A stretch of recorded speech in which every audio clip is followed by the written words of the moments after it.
4 million years ago to 2 million years ago, we have clearly upright walking primates, chimps and gorillas. No doubt about it. All right? Stick that in your heads. But then at around 2 million years ago, we have a dramatic, thunderously important change. Something happens. Something big happens. Next slide, please. We change from the Australopithecines, who have heads like this, to the early homos, who have heads like this. Now, in scientific terms, homo means man, and you can see this is a lot more man-like than this is. But it's still not very human-like, for sure, as we're going to see. Okay, next slide, please. All right, these are the early homos: Homo habilis, Homo erectus, Homo archaic, Neanderthalensis, Neanderthal man, and us, Homo sapiens, Cro-Magnon, right here, 120,000 years ago. So we go from 4 million years ago with the Australopithecines, at around 2 million years we have this really major change into the early homos, and then right here we have another incredible physiological change to create us, Cro-Magnons.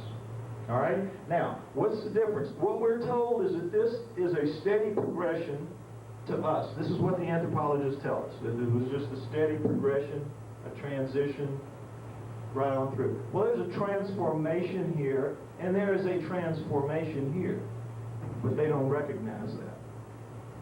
All right? What we know is this: every bone in this series, going all the way back, is much thicker and much more robust than any bone that we have in our heads or bodies. Much thicker. You'll see that in a moment. But not only that, the design is completely different. Look, they have no foreheads. None of them have foreheads.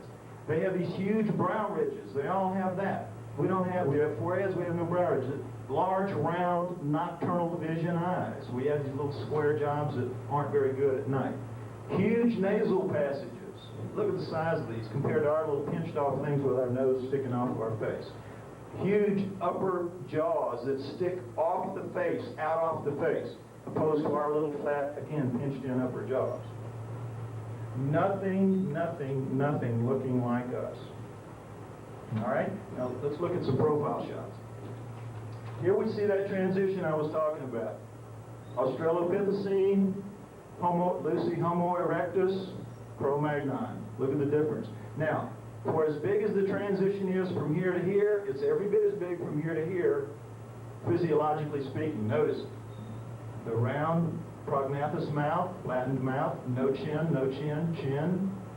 These are transformations to this, from one to the other. Something's going on here. Okay? Now, am I exaggerating because the heads are that way? Now, let's look at the bodies.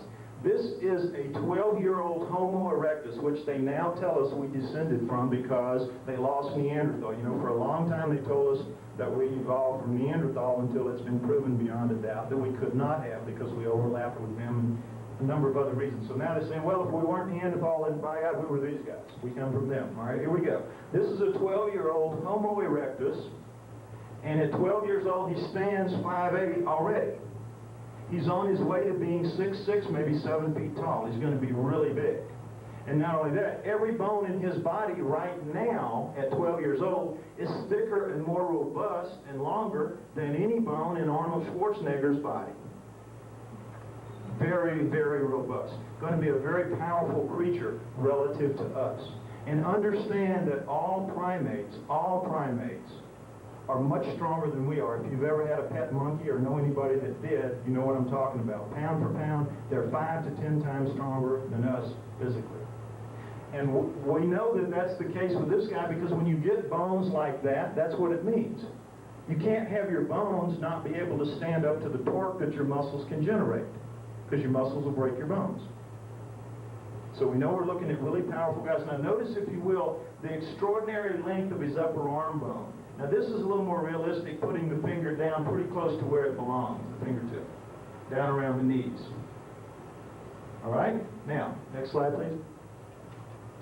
Neanderthal, same thing. Neanderthal fingertip, human fingertip. Neanderthal thigh bone segment, human thigh bone segment. Quarters to dimes, shovel handles to broomsticks. No comparison. Look at that. Neanderthals were brutes compared to us. physical brutes compared to us. Understand that. We are weaklings compared to them. Okay, next slide, please. All right, what I'm trying to show and what I'm trying to get you to see is there is not a single human bone in the so-called pre-human fossil record until 120,000 years ago when the Cro-Magnons appear. Look, here we see the fingertips down pretty close to where they actually belong in the pre-humans. Notice also that we have the upside-down funnel shape of the rib cages of primates, not our round ovals. Now, why do they have this?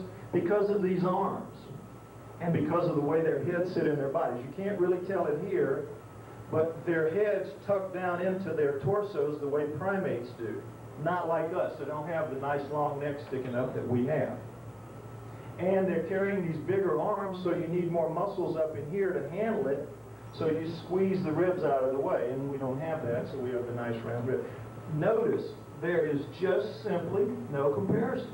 These are upright walking primates in every way. Primates. Now, what it means is this. And no anthropologist will argue with this either.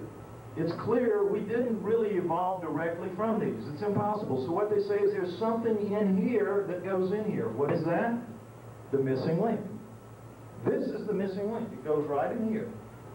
And they will acknowledge that there has to be something, because it's so clear a child can see that we couldn't have evolved directly from those things. So they say there will be a missing link found one day. We will find it. And then we will have the answer for how this could have existed for 4 million years ago, and then suddenly overnight at 120,000 years ago, these guys start appearing. The missing link. Well, it's not missing. It's not there. There is no missing link. No missing link. Understand that. Okay, now the throat thing, let's go back to that for a minute. Next slide. All primates have throats like this, like the chimpanzee, and all prehumans. We have this. It's a complete redesign. Why? So we can speak. We have the ability to modulate. Our chin goes out and gives all this extra added room. Notice the way they're designed. They can breathe and they can eat or swallow at the same time and not choke. We can't do that. It's a complete redesign in here. So that's why they can't teach chimps or gorillas to speak. You know about Coco and the different tests done there. They teach them to learn language and communicate with computers, but they can't physically speak. They can make all kinds of sounds, hoots and hollers and screams. They have the capacity to make a lot of noise, but they can't modulate their speech the way we do. Only we have what it takes to do that. Keep that in mind. Okay, next slide. All right, now I'm hoping that you see that there is a microevolutionary transition through here, but there is a transformation through here. And what's happening really is the brains are getting bigger. Microevolution, like the beaks. Basically, you see the facial design is staying the same. We're having no real significant change there throughout the whole timeline, except for, of course, the Australopithecines, big change in their heads. So, what they say is that all these guys go extinct, and those that wouldn't go willingly, we kill them off. That's what they say. And we're the only one left standing here. Well, why would that be? These guys are some of the most powerful creatures pound for pound on the earth. They can take a bear head on and kill it, bare hands. Take a lion head on, kill it, bare hands, no problem. They have no natural predator on the planet, do these creatures. What would make them go extinct? Well, we're told they went extinct for a simple reason. Around 30,000 years ago, we have the last Neanderthal fossil. And so they assume they all went extinct. But what if they didn't go extinct? What if they just moved where fossils are not made? Wouldn't that explain it just as well? Sure it would. Let's talk about that for a minute. There are ecological niches on the planet, places, environments. There are the grasslands, the savannas, the prairies, the lightly wooded areas. Those are the nice places to live.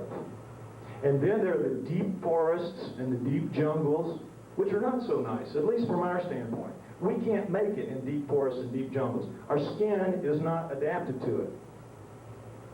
If we had to live, naturally out in a jungle or a forest, we'd be having holes punched in ourselves all the time. Bugs would kill us. So we have to live in the primo areas, or we don't have a chance. When we have to live in a deep forest or a jungle, what do? We cut it down. We're not adapted to that. So let's assume for a minute that these guys were out living in the primo niches on the planet for 4 million years.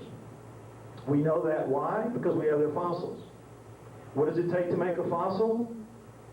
It's a very odd set of circumstances. You have to get killed at the water hole. You have to get killed at the water hole. And before whatever kills you, or eats all of you, a herd of some animals have to come and scare the thing that killed you away, and then that herd has to stomp your body down into the mud at the edge of the water hole where you were killed, and now your bones are covered by mud, and your flesh will rot away, and your bones will now be covered by minerals that will leach into your bones and turn your bones into stone, and that will make a fossil. And then millions of years later, your fossil comes up to the surface, and somebody finds it and knows what it is. It's miracle piled on miracle, and that's why they're so hard to find, and that's why they're so precious. But they did make fossils, clearly, so they were dying at the water hole. But around 120,000 years ago, these guys show up, and by 30,000 years ago, they had figured out we can't beat them. They're weaker than us, but they're smart, they're savage, they make weapons, and they can kill us. We got to go where they won't go. We'll go to the woods, we'll go to the jungles. And we're adapted to the planet physically, and we can do it. The hominoids. Okay? So, they do. They go into the jungles and forests, and guess what? They'll make fossils there. To this day, we do not have a fossilized chimpanzee bones. We do not have gorilla, orangutan, or gibbon bones either, that we're for sure come from them.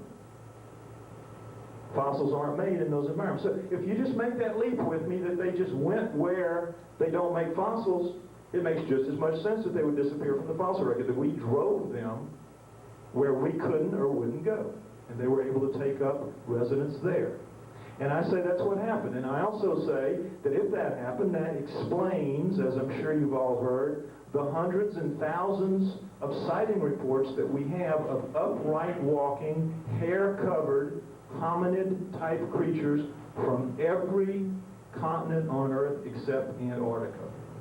All over the world, we get reports of these upright walking, hair-covered creatures. The hominoids. Again, that word, the hominoids. There are 4 basic kinds of hominoids.